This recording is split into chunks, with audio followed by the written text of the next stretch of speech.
जैसा कि आप लोग जानते हैं कि बिहार में फिर से एक बार पंचायत चुनाव का बिगुल बज चुका है।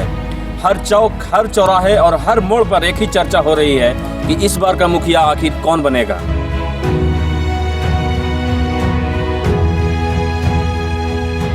अगर हम गया जिला की बात करें तो यहाँ 24 सितंबर से लेकर 10 दिसंबर तक कुल 10 चरणों में चुनाव होनी है।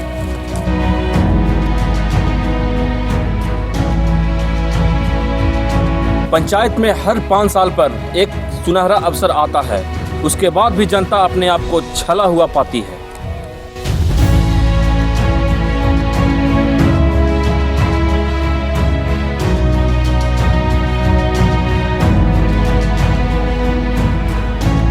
आखिर ये सिलसिला कब तक चलेगा?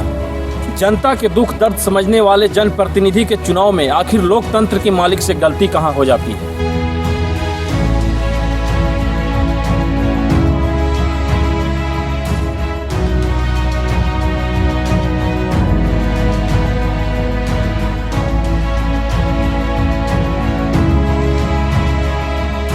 बता दें कि त्रिस्तरीय पंचायती राज चुनाव में मुखिया जी का एक बेहद ही स्थान होता है। भ्रष्टाचार को समाप्त करने और जनता तक सीधे लाभ पहुंचाने के उद्देश्य से पंचायती राज को काफी विशेषज्ञों ने कारगर समझा था।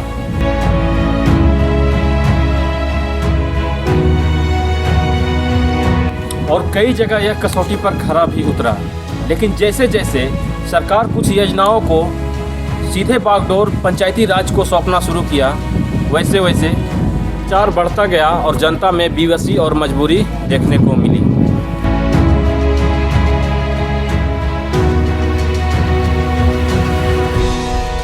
समस्या यहाँ पर कि ये है कि जो नल जल चालू किया गया है मांझीडीह में, इसमें लगभग घंटा आधा घंटा चालू भी होता है तो 30-35 घर उधर चलता है नल जल।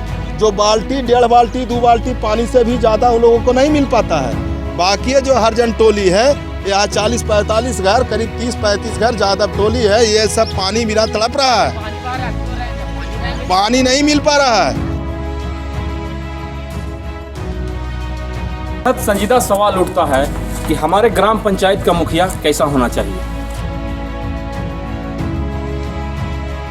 पूरे की पूरे घोटाला कर करके बैठ चुके हैं, कुछ भी हम लोग को मिला नहीं है। और हम लोगों को, जनता को कहते हैं साफ कि हम अपना वोट से ही जीतते हैं। दरअसल चुनावी प्रक्रिया के दौरान सभी मुखिया प्रत्याशियों के द्वारा घर घर बांटे जाने वाले पंपलेट, हैंडबिल में अपने अपने गुणों का बखान किया जाता है।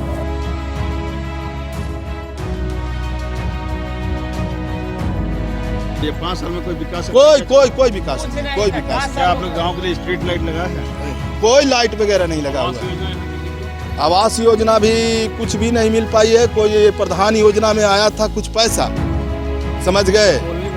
हाँ, उसी को बात बता रहे हैं। लगभग 28 से 30 गो यादव को कॉलोनी आया था, जिसमें सारे यादवों को रिजेक्ट करके ये हमारे पंचायत प्रतिनिधि, मुखिया हो, वार्ड हो या कोई भी हो, वो लोग अपना उपस्थित सरकार को और भेज दिए हैं कि नहीं, ये लेने लायक नहीं है। जिसमें ईद गिद में बहुत से लोग हैं, लेकिन यहाँ पर अभी मैं उपस्थित बताता हूँ कि मुखदेव यादव के नाम से भी आया था कॉलोनी।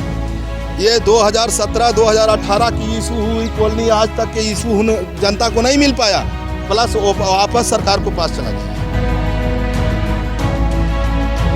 ईमानदार, समाज सेवी, कर्मठशील, शिक्षित और आदि आदि दौरान मीठी मीठी बातें करने वाले प्रत्याशी आम जनता को विकास का सपना खूब दिखाते हैं, लेकिन चुनाव जीतते ही सारे वादे मुंगेरी लाल के सपने की तरह हो जाती है।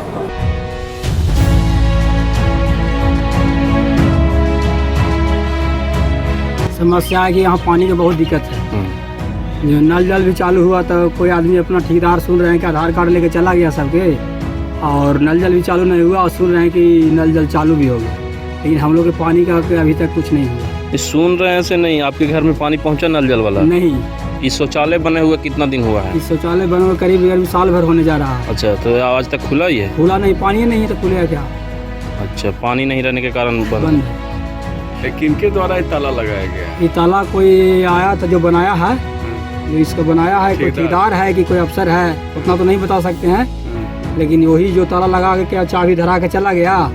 हम कहें कि पानी उनी तो पानी उनी सब 10 दिन में 15 दिन में हो जाएगा। आज साल भर बीत रहा है, कुछ भी नहीं। जब से बना तब से बंद है। और राशन कार्ड, प्रधानमंत्री आवास योजना, नल जल योजना का लाभ प्राप्त करने के लिए जनता को नाको चने चबाना पड़ता है।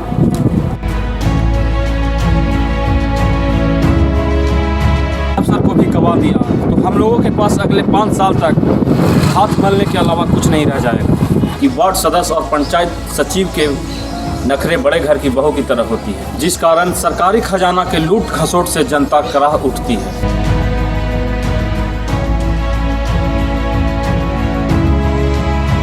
कुछ जगहों पर भ्रष्टाचार की खबर पत्रकारों के द्वारा प्रकाशित करने के बाद जांच का ढोंग भी होता है और अंत में लीपापोती। और 5 वर्ष बाद जब जनता को सबक सिखाने का मौका मिलता है तो ये लोग भेड़ों से भेड़िए बन जाते हैं। ऐसे में अब ये सवाल उठता है कि आखिर जनता से चूक कहाँ हो जाती है। एक बात और, केवल नेता ही चोर नहीं होते, मुर्गा और पैसों पर बिकने वाले जनता भी लतखोर होती है।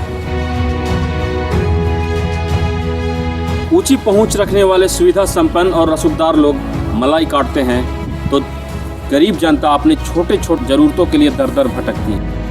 चुनाव आते ही हमारा समाज जाति धर्म के 2 गुटों में बंट जाती है या फिर प्रत्याशियों के द्वारा बांट दिए जाते हैं। ऐसे में विकास की मुद्दा लुप्त हो जाती है। में एक सच्चे ईमानदार मुखिया को चुनने के लिए जनता को भी उतना ही ईमानदारी से पेश आना होगा। प्रतिनिधि आम जनता के दुख दर्द को समझे। अगर सब कुछ ऐसा ना हो तो सिस्टम पर आंसू बहाना आम जनता की नियति बन जाती है।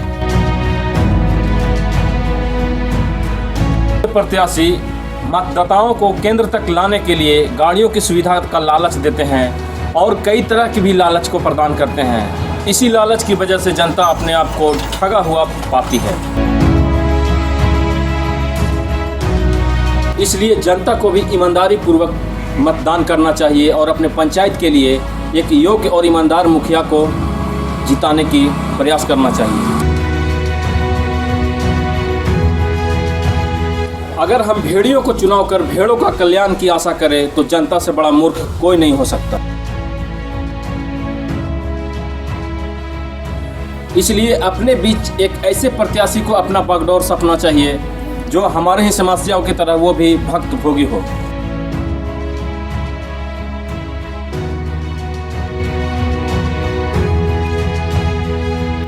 इसलिए आम जनता को यह दृढ़ संकल्प लेना होगा कि हम वोट सही प्रत्याशी को दें, चाहे वह किसी भी जाति, धर्म या संप्रदाय का हो, ताकि वह मुखिया बनकर जन सरोकार से संबंधित योजनाओं को धरातल पर लाने में प्रतिबद्ध हो। एक और बात, पढ़े लिखे लोग मतदाता की प्रक्रिया में शामिल नहीं होना चाहते, अपने आप को स्टैंडर्ड कहते हैं, लेकिन ऐसा नहीं होना चाहिए।